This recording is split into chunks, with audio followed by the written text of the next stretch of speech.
Hello और divine फेमिनाइंस, मैं Ruby. आज का वीडियो बहुत इंपॉर्टेंट है। बहुत सारे डिवाइन फेमिनाइन का क्वेश्चन आया है कि मैम प्लीज़ बताओ एंसेस्टर कर्स के बारे में, और क्या हमें एंसेस्टर कर्स है तो कैसे पता करें, उसके ऊपर हमें क्या सॉल्यूशन निकालना चाहिए।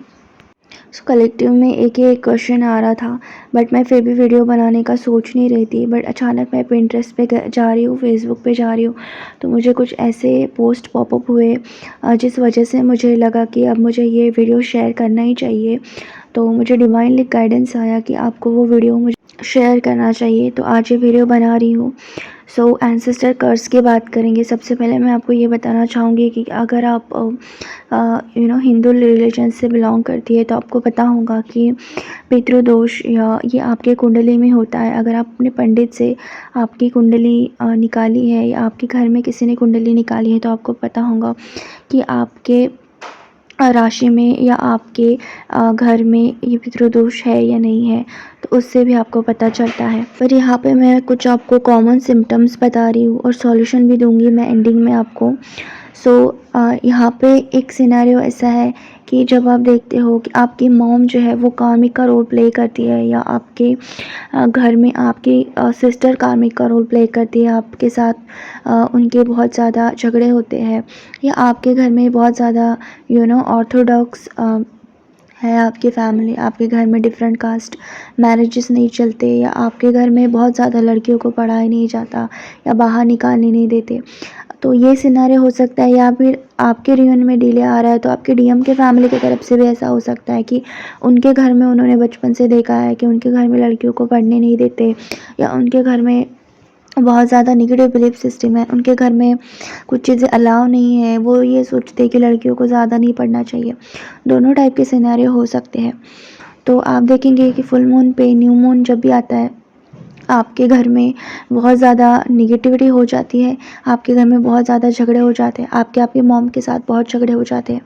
आप ये देखेंगे कि आपकी मॉम आपको कहीं ना कहीं शादी के लिए या तो फोर्स करती है, या फिर आपकी शादी में बहुत ज़्यादा रुकावटें पैदा करती है, तो आप बहुत ज़्यादा उससे लो वाइब्रेशन में चले जाते हैं। तो ये एक एंसेस्टर कर्स होता है कि आपके मॉम ने कहीं ना कहीं बहुत ज़्यादा ऐसा कुछ झेला है, या उन्होंने उनके सास से, या फिर आपकी दादी ने उनकी सास से कुछ आपके फैमिली में कुछ ऐसा एंसेस्टर कर्स आया है कि नेगेटिव बिलीफ सिस्टम आपके डीएनए में बहुत सालों से और बहुत ईयर से, इवन पास्ट लाइफ से आया है। तो ये एंसेस्टर कर्स हो सकता है। उसके अलावा किसी किसी के फैमिली के फादर के साथ रिलेशन अच्छे नहीं होते। एक तो आपके डिवाइन मस्कुलाइन घर में नहीं रहते या बाहर रहते, उनके फैमिली के साथ उनका नहीं अच्छे से बनता। या ऐसा भी हो सकता है कि आपके साइड से आपके भाई या आपके घर में कोई अगर जेंट्स है तो उनका और आपके पापा का अच्छे से नहीं बनता। तो ये डिवाइन मस्कुलाइन एनर्जी जो होती है उस उन लोगों के लिए है कि जिनमें मस्कुलाइन एनर्जी बहुत ज़्यादा एक्टिव होती है, उनका अपने फादर के साथ बहुत अच्छे से नहीं पड़ता। तो इस टाइप से एंसेस्टर कर्स होता है। बट सबसे मुझे ज़्यादा पोस्ट पॉपअप हुई है वो हुई है एनिमल के रिलेटेड। अगर आपके फैमिली में एनिमल्स को अच्छे से ट्रीट नहीं किया जाता। कलेक्टिव में मुझे अब जितना भी मैं एनर्जी चेक कर रही हूँ, मुझे जितना मैसेज रिसीव हुआ है यूनिवर्स की तरफ से, तो मुझे ये इंडिकेशन मिला है कि आपके घर में एनिमल्स को आप बहुत प्यार करते हो, बट आपके घर में कहीं ना कहीं अलाउ नहीं है। मुझे एक पोस्ट भी पॉपअप हुआ था बार बार, वो मैं आपको दिखा देती हूँ यूनिवर्स की तरफ से, कि आप कहीं ना कहीं आपको कैट्स बहुत पसंद है, डॉग्स बहुत पसंद है, या बर्ड्स बहुत पसंद है, बट आपके घर वाले आपको अलाउ नहीं करते हैं, और कहीं ना कहीं वो आपको इस चीज़ के लिए पैसे नहीं देते हैं।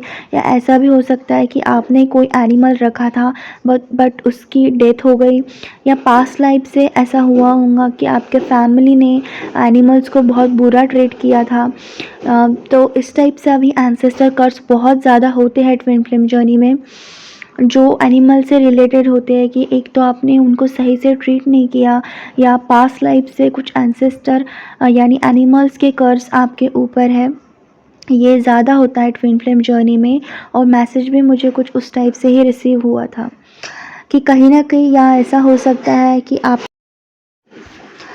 डीएम के फैमिली में ऐसा है, आपके डीएम बहुत ज़्यादा डरते हैं एनिमल से, वो डॉग से बहुत ज़्यादा डरते हैं, तो समझ जाइएगा कि आपके ऊपर एनिमल्स कर्स है, आपके एंसेस्टर से ज़्यादा आपके एनिमल्स कर्स आप पे ज़्यादा है।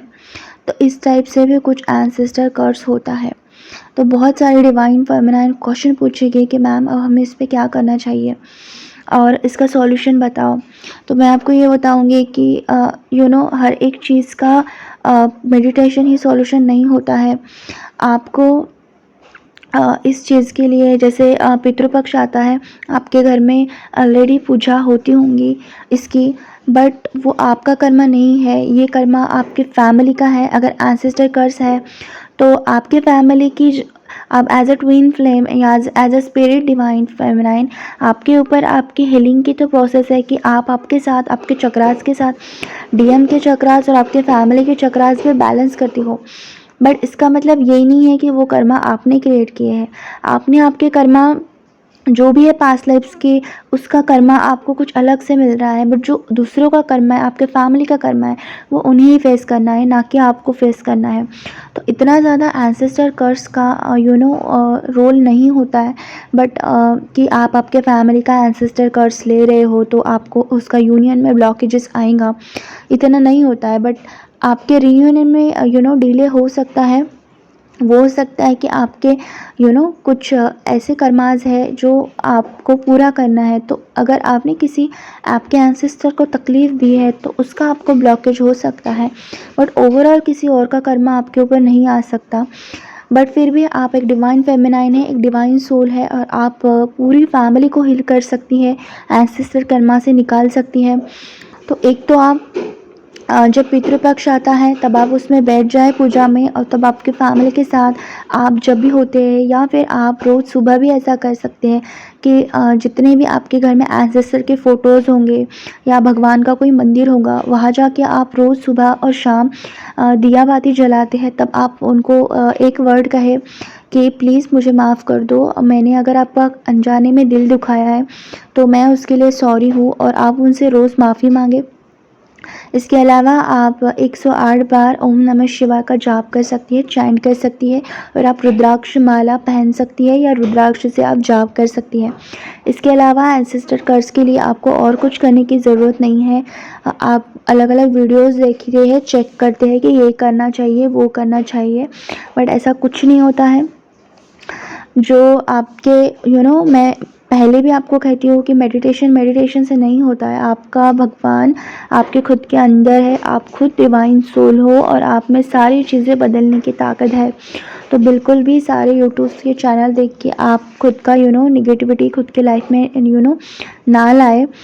और ये मैं आपको कहूँगी। और उसके अलावा मैं आपको ये कहूँगी कि आप एनिमल्स कर्स अगर रखते हैं, अगर आपको कोई ऐसा इश्यूज़ है एनिमल से रिलेटेड, या आपके फैमिली में किसी ने अगर सांप को मार दिया है, या सांप से रिलेटेड आपको बहुत ज़्यादा सपने आते कि सांप आपको काट के चला गया, तो कहीं ना कहीं ऐसा हो सकता है कि उस सांप का स्पिरिट आपके सपने में आपको बताता है, या आपको काटता है, या फिर आपको कोई बिल्ली भी दिखती होंगी कि वो बिल्ली आके आपसे बात कर रही है। ओके, ऐसा भी आपको कुछ दिख सकता है।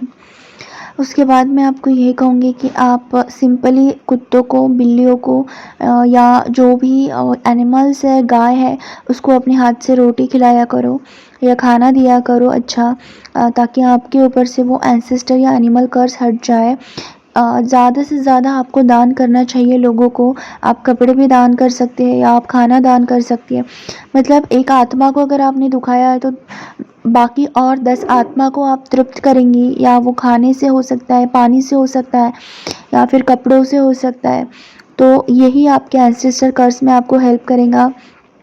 भगवान भी यही कहते हैं कि आप मेडिटेशन से ज़्यादा और मंदिर में जाने से ज़्यादा, जब आप किसी की हेल्प करते हो, आप किसी के लिए अच्छा सोचते हो, या किसी को खाना देते हो, पानी देते हो, या कपड़े देते हो, तो उसी में भगवान है। ओके, और आप खुद भगवान का रूप हो। आप खुद खुद खुद के अंदर आपकी डिवाइन सोल है। और वो लोग जब आपको ब्लेसिंग्स देते हैं, उस ब्लेसिंग से आपका और भला होता है। तो एंसेस्टर कर्स के लिए मैं बस इतना ही कहूँगी।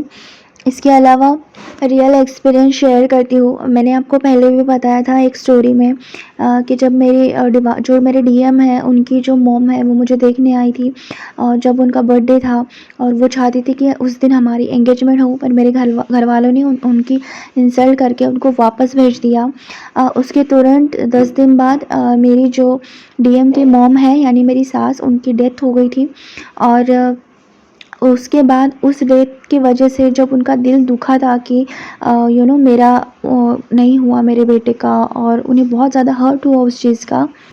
वो चाहते थे कि बर्थडे के दिन में मेरे बर्थडे के दिन मेरे बेटे को गिफ्ट दूँ, बट वो नहीं हुआ, उनका शादी देखने का सपना भी रह गया। तो वो एंसेस्टर कर्स मुझे बहुत बहुत बुरी तरीके से मुझे झेलना पड़ा। मेरे यूनियन में उस वजह से बहुत ब्लॉकेजेस आए, हमारी शादी में ब्लॉकेजेस आए। फिर मैंने सोलमेट क्लेम करने का सोचा था, बट सोलमेट भी क्लेम नहीं हो रहा था क्योंकि वो होने ही नहीं दे रही थी, क्योंकि पता नहीं वो बहुत ज़्यादा ब्लॉकेज मेरे लाइफ में क्रिएट कर रहा था। तो मेरे फ़ोन में उनकी फ़ोटो थी, तो मैं वो फ़ोटो देखती थी और उस फ़ोटो को ही मैं रोज़ सॉरी बोलती थी। जब भी मेरा मेरा मन उदास होता था, मैं जाती थी, मैं उस फ़ोटो को सॉरी बोलती थी और कहती थी कि प्लीज़ मुझे माफ़ कर दो, मेरे फैमिली को माफ़ कर दो, हमारा गलत इंटेंशन जो भी मेरे मन में आता था मैं वो बोल देती थी। और इस टाइप से मेरा एंसेस्टर कर्स धीरे धीरे ख़त्म हो गया। फिर मैंने एक दिन अगले साल उसी दिन उसी उनके बर्थडे पे जब आया था, तब मैंने कुछ दान किया लोगों को, और उस दिन से मेरा एंसेस्टर कर्स कम हो गया। तो और उस वजह से ही मेरी यूनियन में ब्लॉकेजेस आ रहे थे, वो ब्लॉकेजेस हट गए। तो एंसेस्टर कर्स मेरे ऊपर बहुत पुराना नहीं था कि सालों साल से कोई है मेरे एंसेस्टर में। वो बहुत डीएम मिलने के बाद और डीएम के आने के बाद मेरे लाइफ में एंसेस्टर कर्स हुआ, वो भी उनका मॉम का। तो इस टाइप से मेरे साथ हुआ था, बट मैंने उसके लिए कुछ भी नहीं किया सिवाय मैंने प्रे और सॉरी करने के अलावा, क्योंकि वो आत्मा आपके आसपास ही होती है। सो आप अगर उनको सॉरी कहेंगे तो वो सॉरी उन्हें मिल जाता है, वो रख लेते हैं उस सॉरी को। बट आपको बार बार उस चीज़ को कंटिन्यू करना पड़ता है, एक दिन में नहीं होता है, आपको उनके सामने गिड़गिड़ाना पड़ता है, तो तब जाके वो होता है। तो ये सब था। आई होप सो कुछ हेल्प हुई होंगी आपको। Thank you so much.